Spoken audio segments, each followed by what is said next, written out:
study.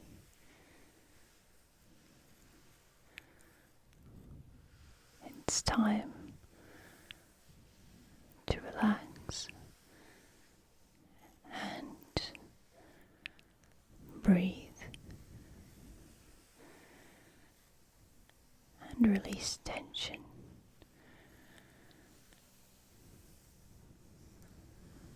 And listen to the nice sounds.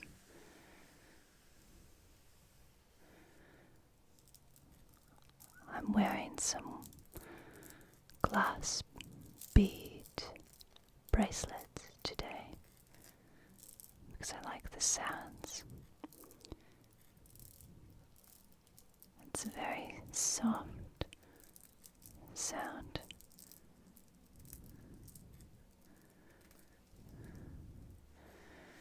And we have some crushed velvet on the desk.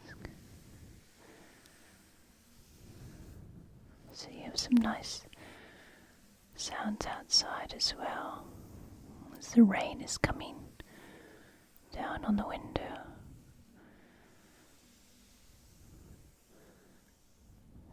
So let's just spend some time together while we relax and have a moment, and I'll keep you company with some tea and a book, and then we'll do some painting and writing, and you can listen to the sounds and remember to breathe. And as all that tension is going from your brain, from your body, I'll be here making nice sounds just for you. I'm going to start by making a nice cup of tea. This one is genmaicha. Outstanding sencha with roasted rice. Green loose leaf tea. Have you heard of genmaicha? It's very beautiful tea. It smells nice and is very comforting.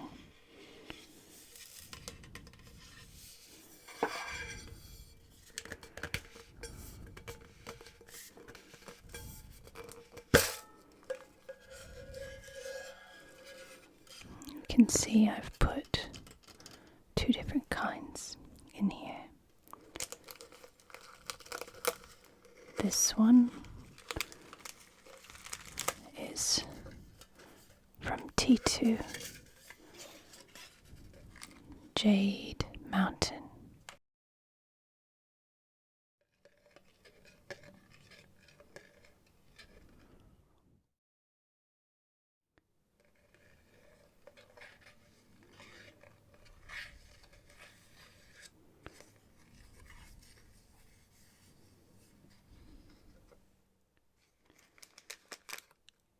I have it in a bag.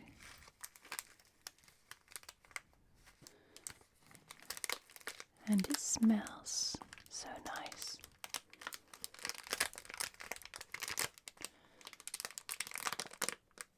It's very aromatic.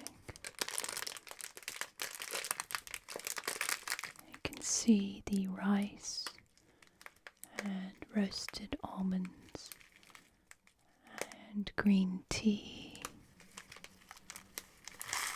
and other grains.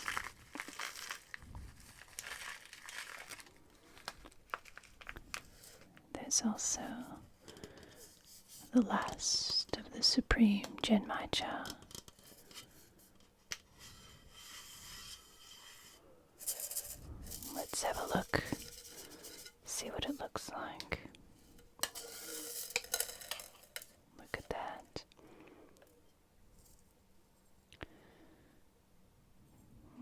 There's a little roasted rice, grains, and leaves. This one's milder, but also delicious. There's a few little grains here that we'll put back in, little tea leaves. So I think today, let's make Jade Mountain.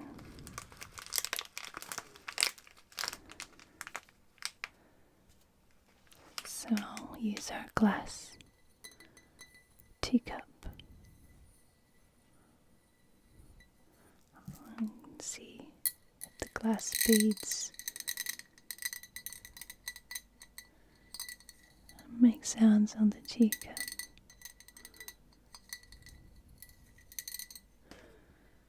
I like the glass sounds, especially the soft ones.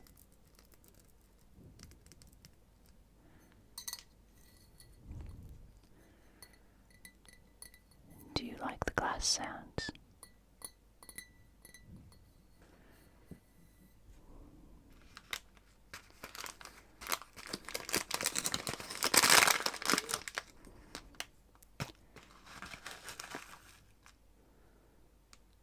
Usually you just put a little bit in, but I'm going to put a little bit more.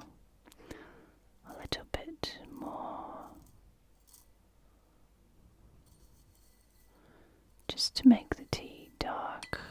And there's a piece of roasted almond there.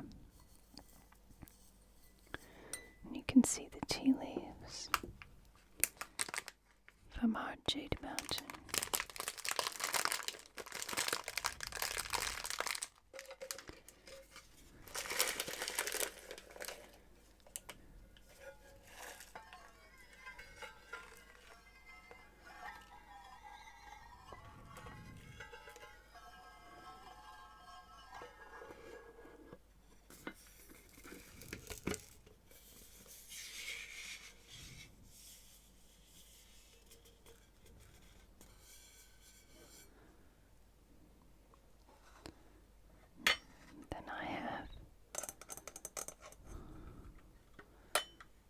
This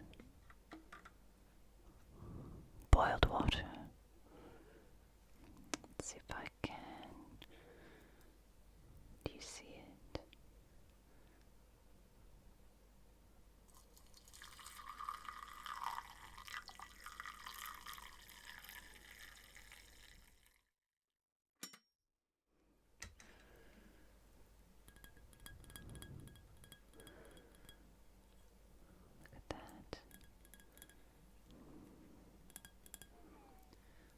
Spinning around in the cup. All the leaves. We can let that steep for a little while.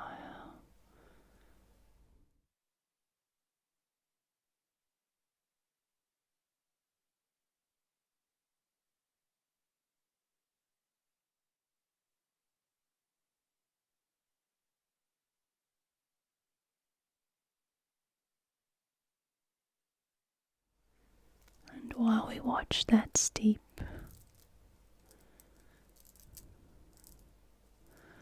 we can remember to breathe out all the tension, like the steam coming off of the hot tea.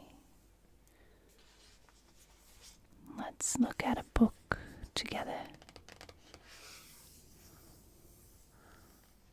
Just add watercolor by Helen Birch. Inspiration and painting techniques from contemporary artists. Here we see two foxes, a boat, a lady with a flower in her hair, hillside with maybe rabbits, a small animal, mountains with starry sky, a tree with birdhouses, a jungle panther, and a coffee pot.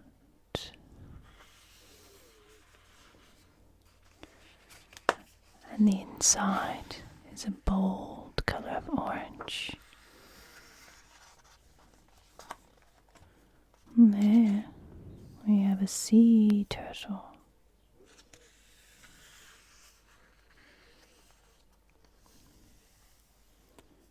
And a dog. And there's our directory. Look at all of the different ways artists have used watercolour. Some very beautiful creations here.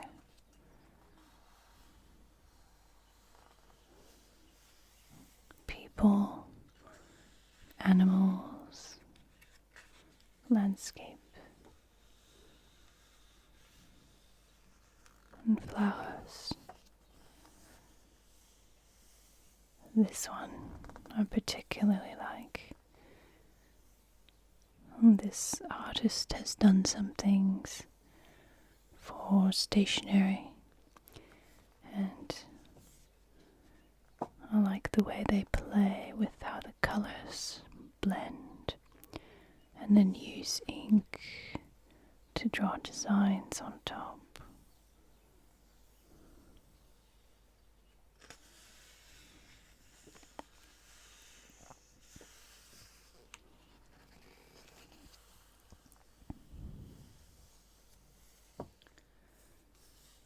And there are all the little plants with their roots.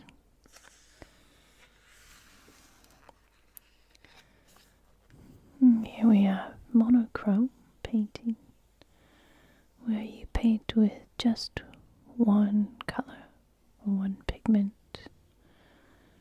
and use water to dilute it and make it lighter. You can paint over what you already have, glazing it in different layers, or like this one, you can combine the wet paint on the page. And you get all kinds of different interactions between the colour and the water. And this artist has done a daytime and a nighttime scene of the same subject. And see the difference in colour.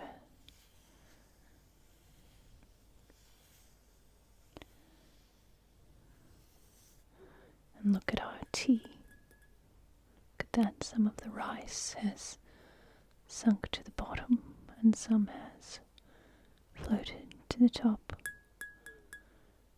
And it's a nice cognac colour. And the aroma is very, very warming. And it's got a grainy, almost nutty flavour, but nothing that overpowers the sencha green tea. It's very nice. I hope you're warm and comforted.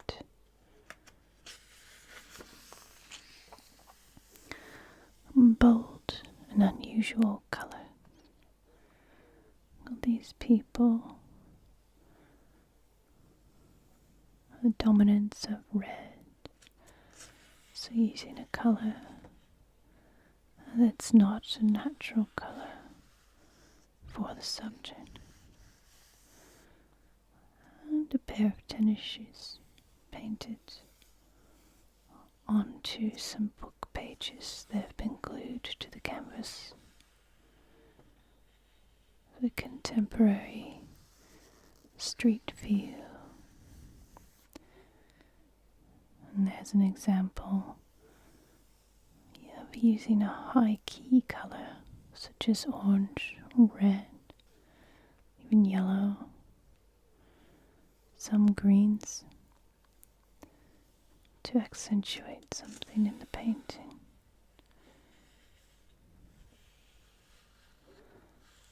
Is that fox relaxed, or is he contemplating taking over the universe? This one is my favorite. Not necessarily to look at, even though it is beautiful to look at, or composition wise, but it's a very relaxing exercise to do something like this, a glazed landscape.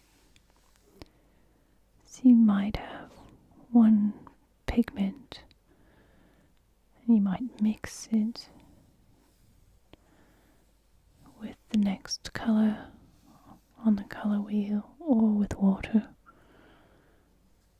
And you lay down your first layer and then your second layer and your third layer and your fourth layer, 5, 6, and 7. So it looks like you are seeing hills and mountain ridges at early morning, and the farther away they are, the more they are shrouded in the early morning mist of this calming teal and golden sky. Maybe it's Jade Mountain. And there, a comforting bowl of yogurt and blueberries.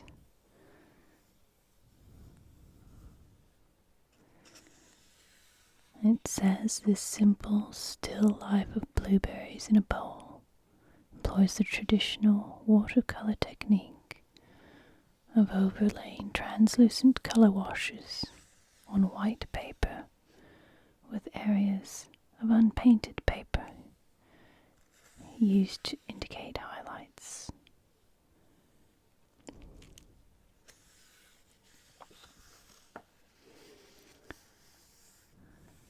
Another one by the artist that paints on the book pages. And that kind of lends another dimension to his already meaningful picture here of a woman with long eyelashes looking down. You can imagine what she might be thinking, but you would never know.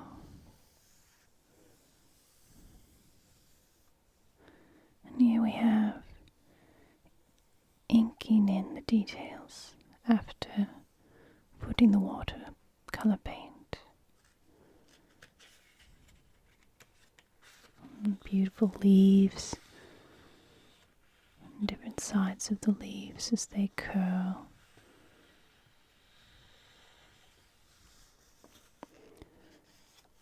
Negative space.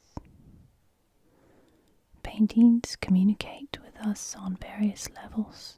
We learn as much about an artist's technique from what is not shown as from what is presented to us on the paper. Look at all the people swimming. There, can you see them? They have swimsuits, swimming hats, legs, water waves going around them.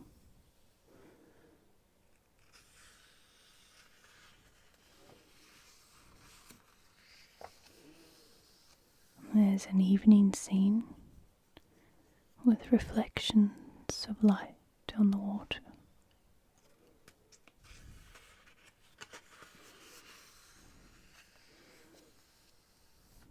This use of secondary colours in a forest and the absence of colour here. If the trees weren't such bright colours, you might assume this is snow. But because they've made the trees unnatural colours or unexpected colours, you almost can see the ground for something other than snow.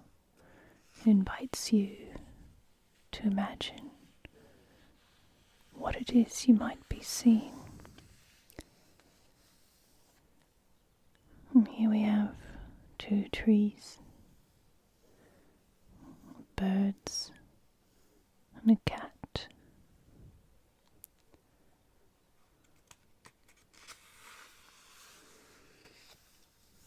Cactus plants in pots.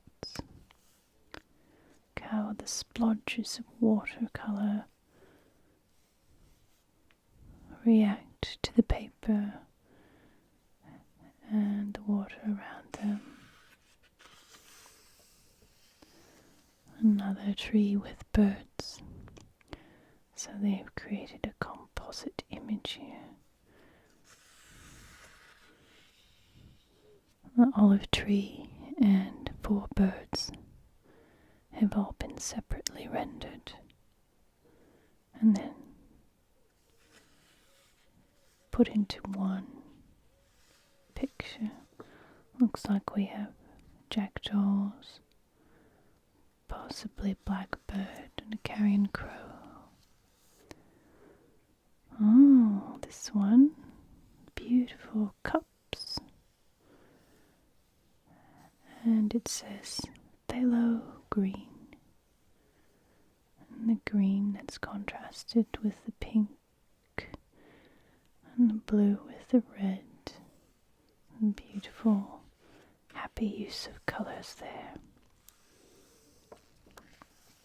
More teacups with designs on them and different shapes of cups and saucers. We shouldn't forget our genmaicha.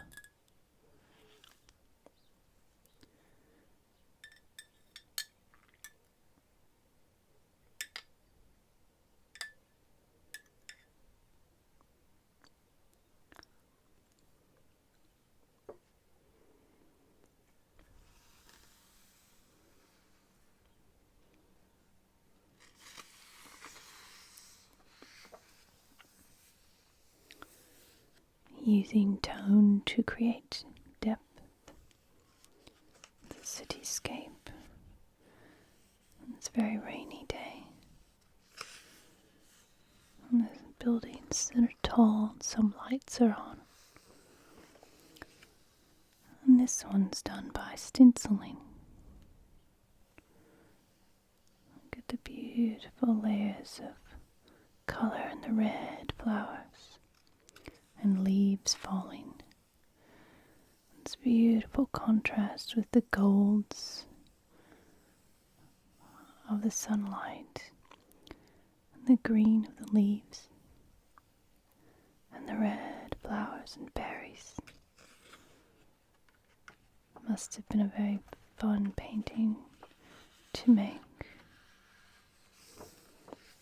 We have a little parrot. You can see his fluffy feathers. Look at that. Well, that's a lovely, lovely technique. It's a pink parakeet, one of the more delicate and smallest watercolours in this book, was produced using a photograph as a reference. A hot pressed paper, sometimes called smooth paper, is best suited for working to a small scale, thanks to its fine grain. And this painting, Rose, was done wet on wet with blooms of pigment on the paper, creating extra texture for the head and neck feathers.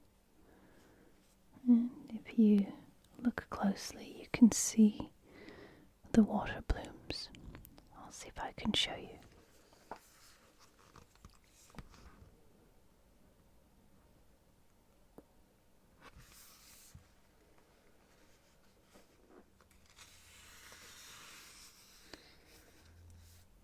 And this is done with water-soluble ink.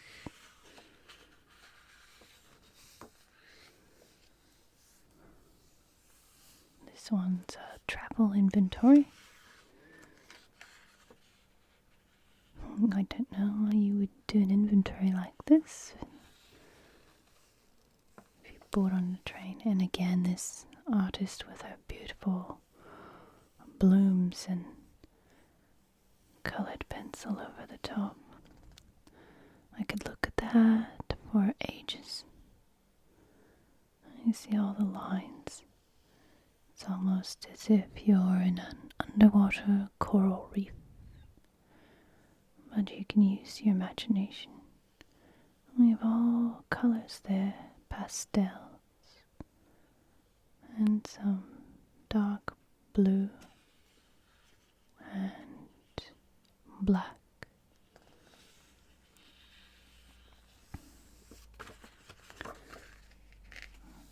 Granulation, very interesting pattern showing the colours and even some water blooms there.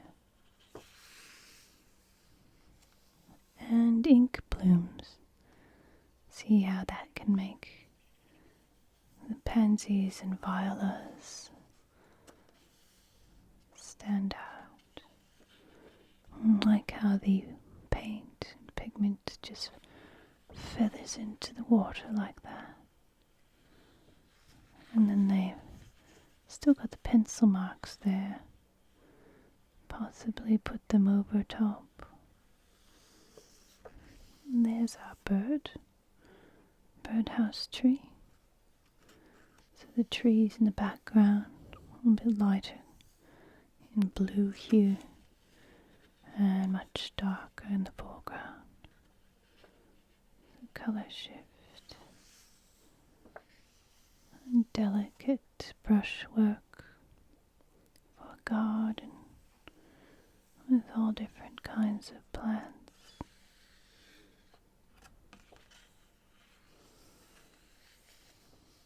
And a composite landscape. Yeah.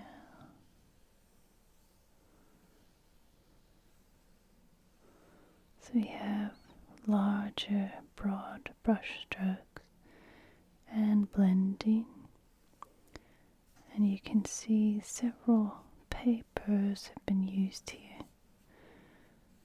So there's different techniques in each paper, and it's put together to make one picture. And there's jars of rice and peas, star anise, hundreds and thousands, and some rapid brushwork showing, what do you imagine this is? Looks like the edge of the woods, possibly an owl nest with a mother and baby owl, or a badger set. Could be just some rocks.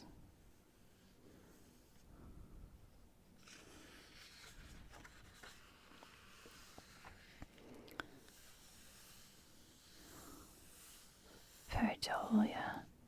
This painting makes use of the phenomenon of pareidolia, the tendency among humans to find something recognizable in indistinct forms. For example, seeing an animal face in the clouds. And here they've made leaves out of the background. I think that would make a gorgeous wallpaper for a room. And blue is such a calming, soothing colour. So I think let's play with some blue paint. And while you're sitting there relaxing, I'll do some painting and make something for you for our book. How will that be?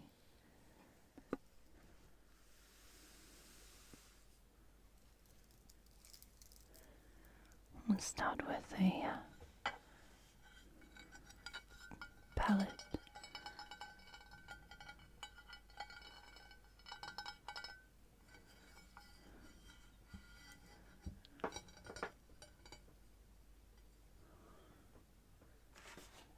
And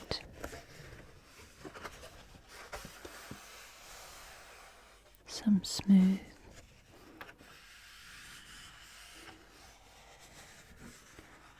cold press paper.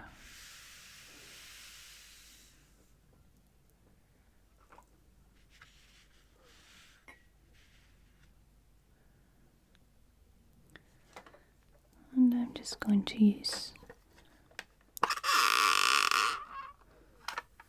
this travel palette today.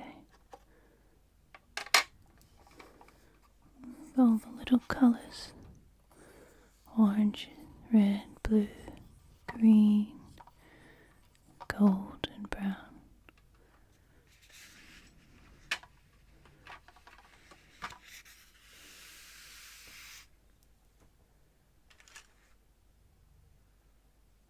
I'll use some brushes.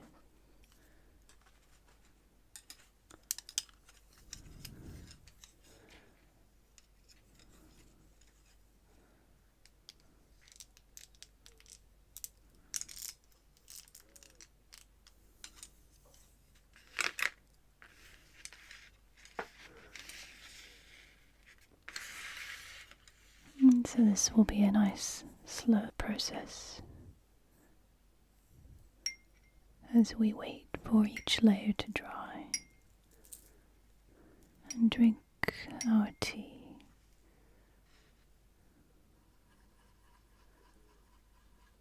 So I'm going to use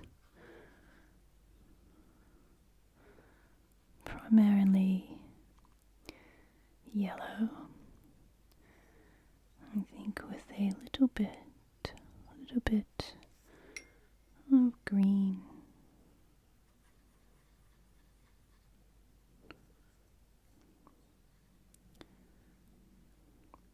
And we'll make a nice leafy glade.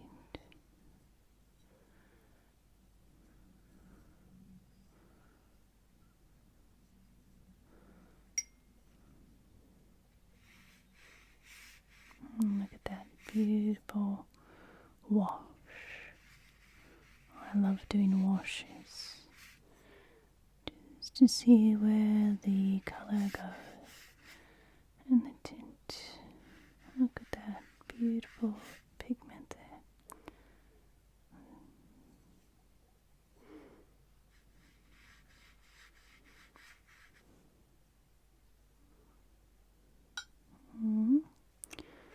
A bit more.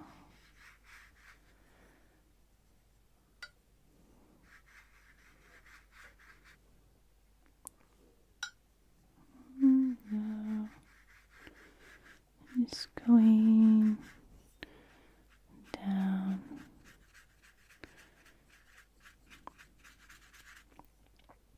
I'll use a little bit darker green down below. A little bit green here. And you'll see it will start to blend beautifully there because it's all wet. And that's our golden backdrop for our leafy glade.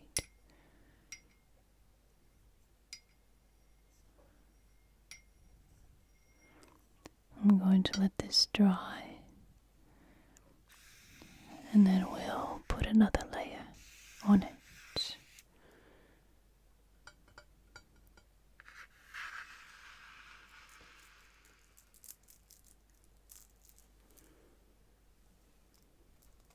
And there, it's all dry.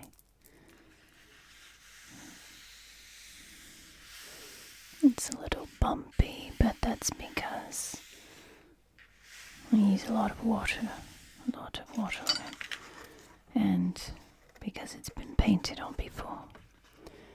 But we don't mind that. Let's put another layer.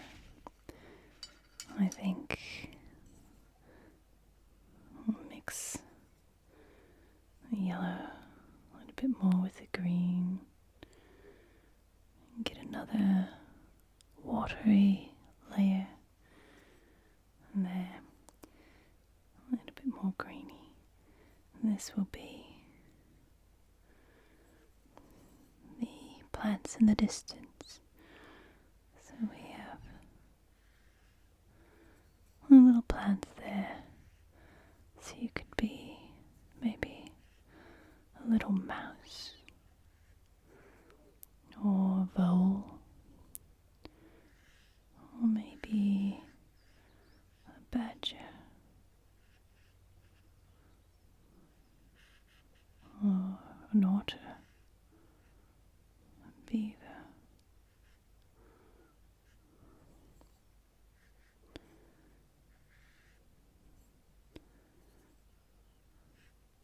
I'll put some more in there. Very light, leafy.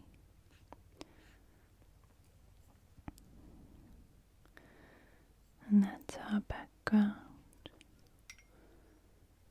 And now we're going to use a little more pigment mixed with the water. And that's going to be a little bit darker. The next layer there. Make sure that's nice and dry. Maybe while that's drying we can have some more genmaicha.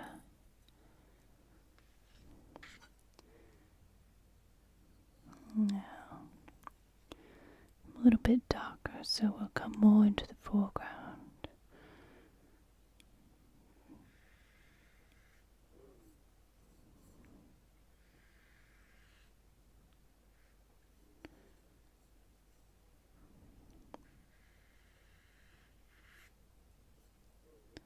A little bent over leaf there.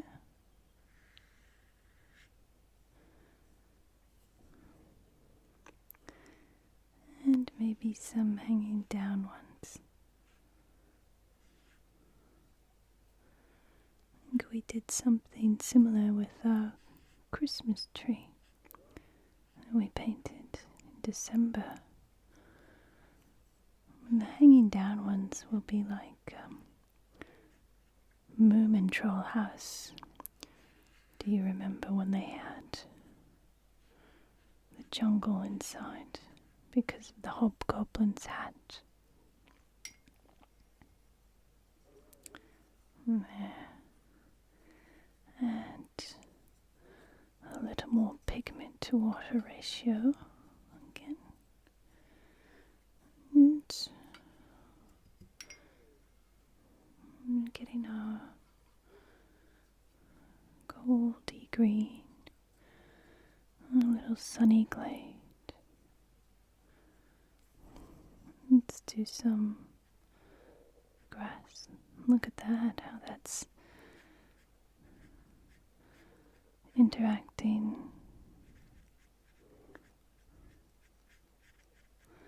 with all the colors that's already there. And the wet ones, or the wet plants a little bit differently. And we can even put some darker parts just made. Let me highlight some a little bit.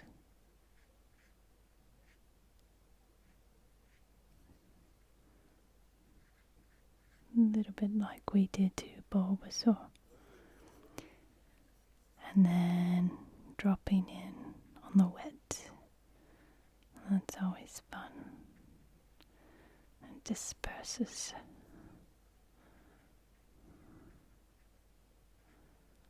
Look at that. It's drawing there. And I need to use a little bit brighter,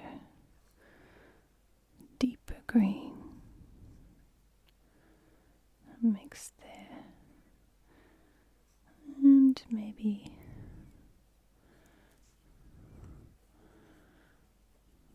drop in a little bit more. Look at that.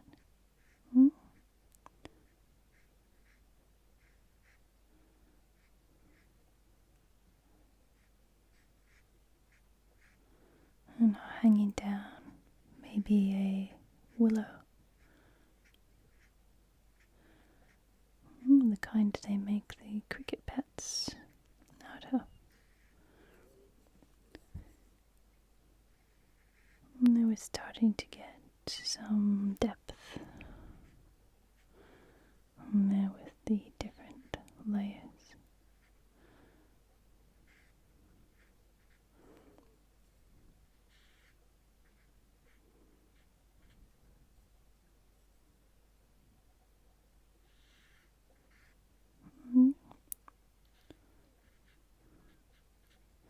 Do you ever go near the river and see the willow branches hanging up? It's very pretty, and hear the running water. And let's put even more pigment with the water now. And make a nice little grassy plants in the front.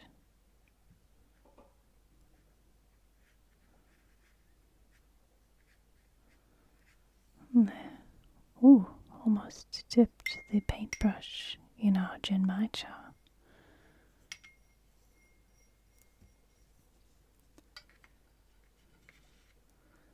So there's our little play with some water. And I've just smeared it a bit, but that's okay. And something I like to do also, especially when I'm painting water scenes, is put a bit of rain. Bit of rain. Splat, splat, splat. You'll make little patterns on the page. Look at that. Splat, splat, splat, splat, splat. Little splats. Splatty, splatty rain. Maybe that sounds like rain.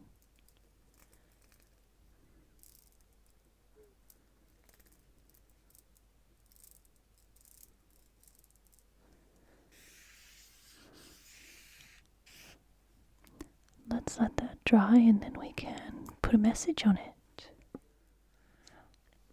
Since the plants reminded me of Moomin Troll House, or Moomin House, I would put a quote from Snufkin, because he's one of my favourite Moomin characters.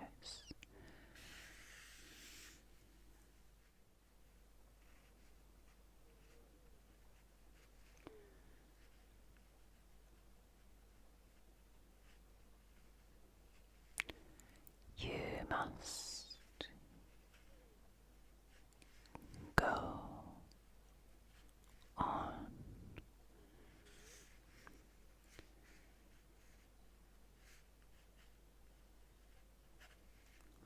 a long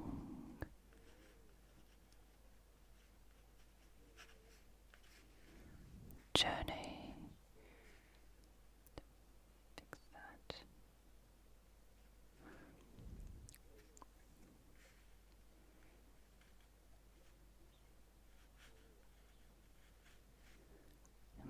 for.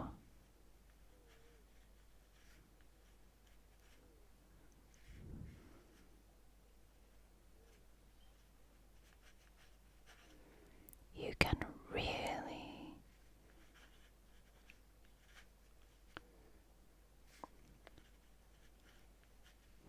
find out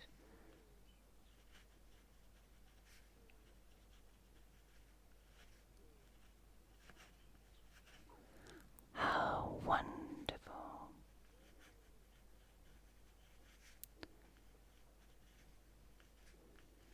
home is.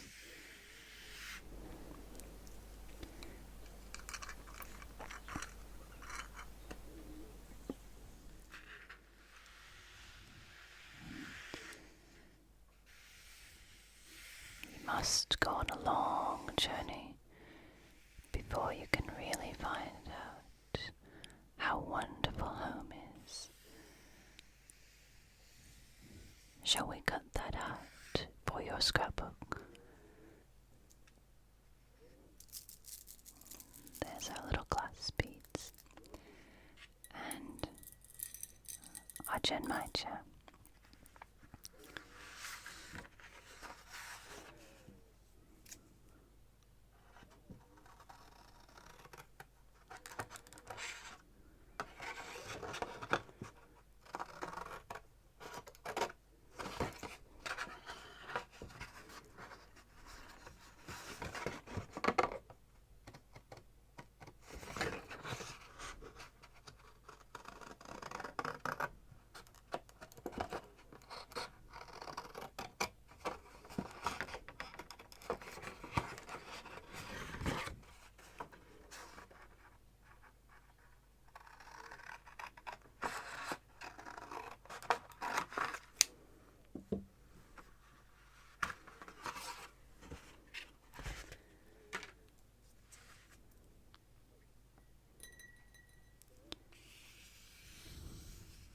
And there we have a golden glade. It might even be a tiny mini mouse view. I think I'll cut the top off as well. Alright, there.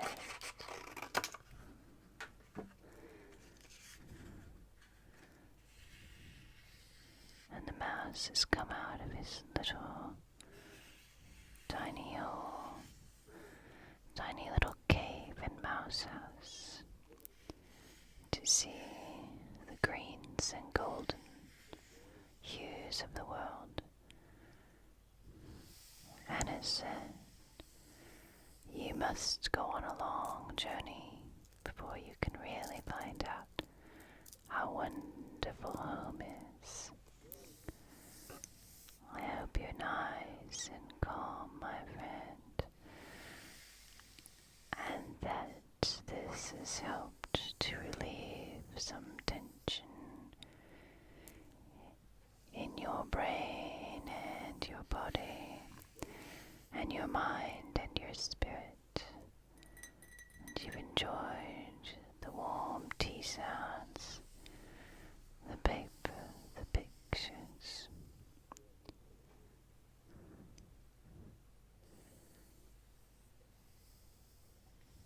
Be good to yourself. Be kind to others. And, as always,